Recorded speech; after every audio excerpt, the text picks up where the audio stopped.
little bit more of this in here.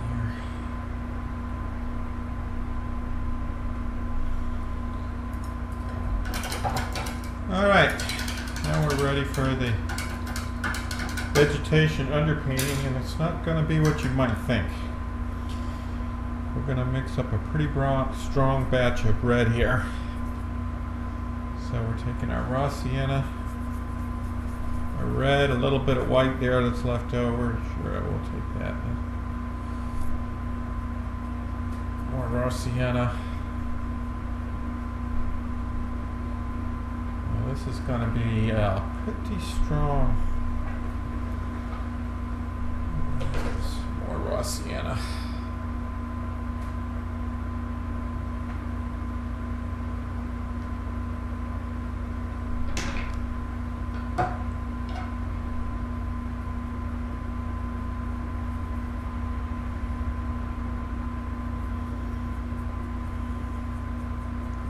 Okay, now this is going to be kind of like the red underpainting that we put on when we're tinting the canvas. Except this is going to have a little bit of white in it.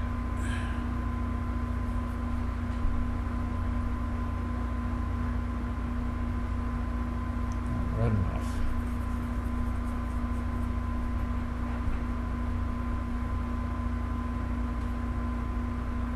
Put some burnt sienna in there. Maybe that's what it means.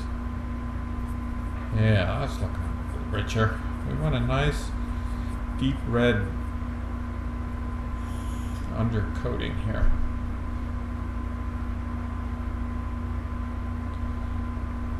And we're just going to blend that right in with the shadow colors.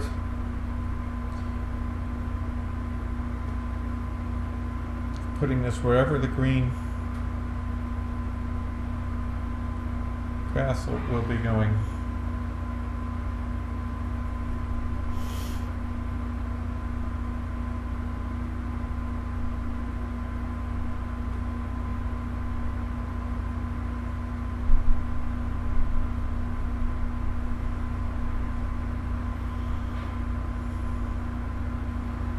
This little spit of land here sticking out. We'll start with that with a red underpainting.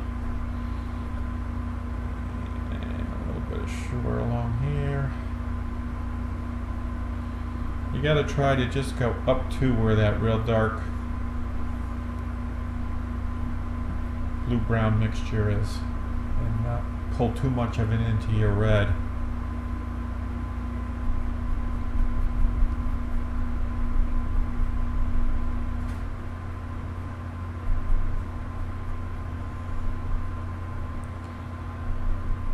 Just take that right up wherever the grass is going.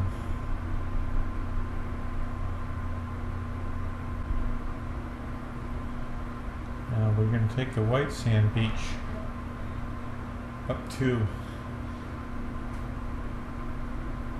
and we'll only take the red about so far. I want the beach to be underneath everything. The red is less important than the beach color. Now as we get over into the meat of the grass here, we'll just add, after everything's dry, we'll add the flecks of beach color in. But for now, I want the rest of that side to be the light beach color.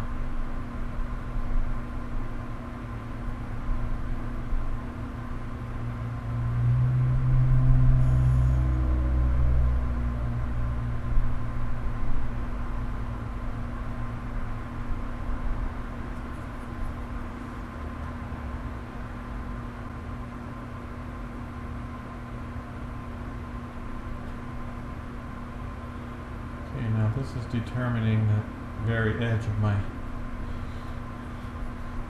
plants. And if I lose some of that dark, I'm not worried about it.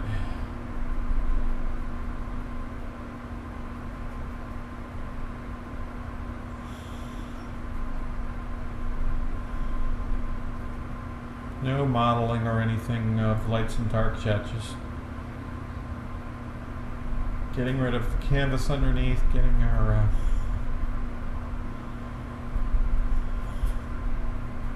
base color laid down.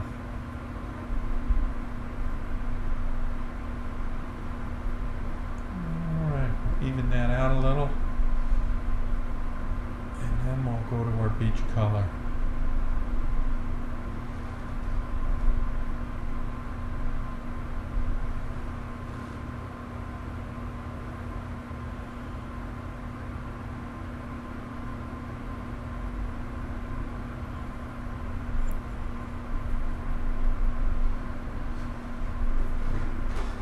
Alright.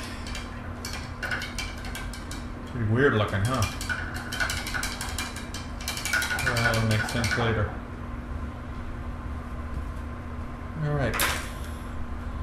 Now we're going to go lay out a big pile of white next to this pile of red, because we'll be using some of that. And let's see, we can use a pretty big soft globby brush. This is something like I would use up in the sky.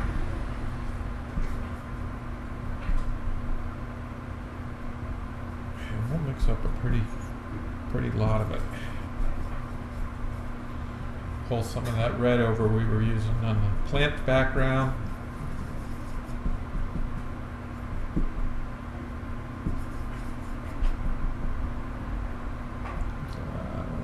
A little light yet.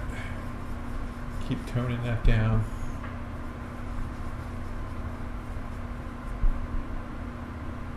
That's getting better.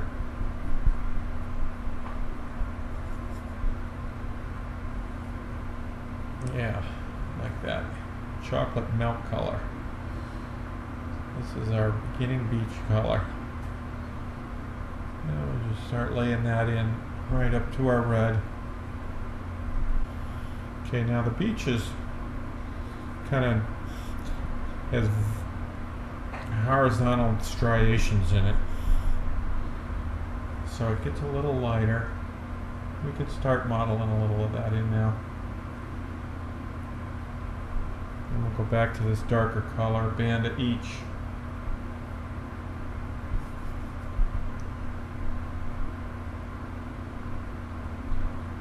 We'll be playing with those later. And maybe we'll go back to the lighter color.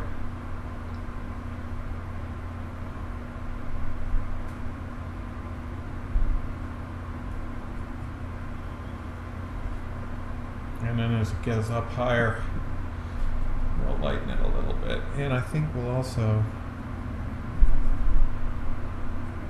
get a little rusty in it. Yeah, warm it up a little more up there.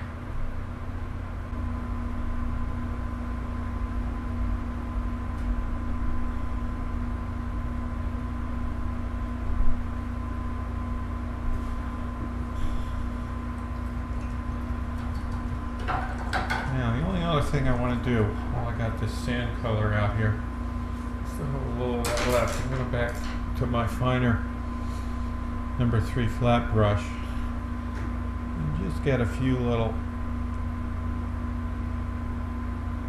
areas of sand.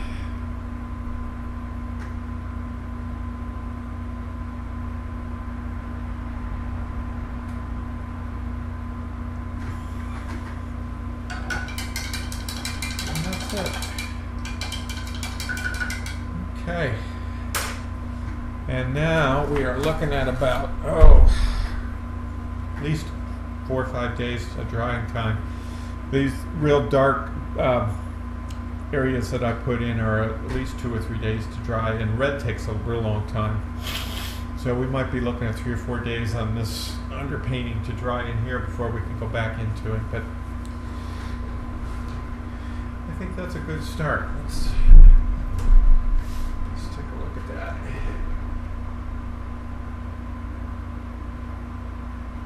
I know it's a little hard to look past that red grass yet, but later on you'll see why we did that. All right.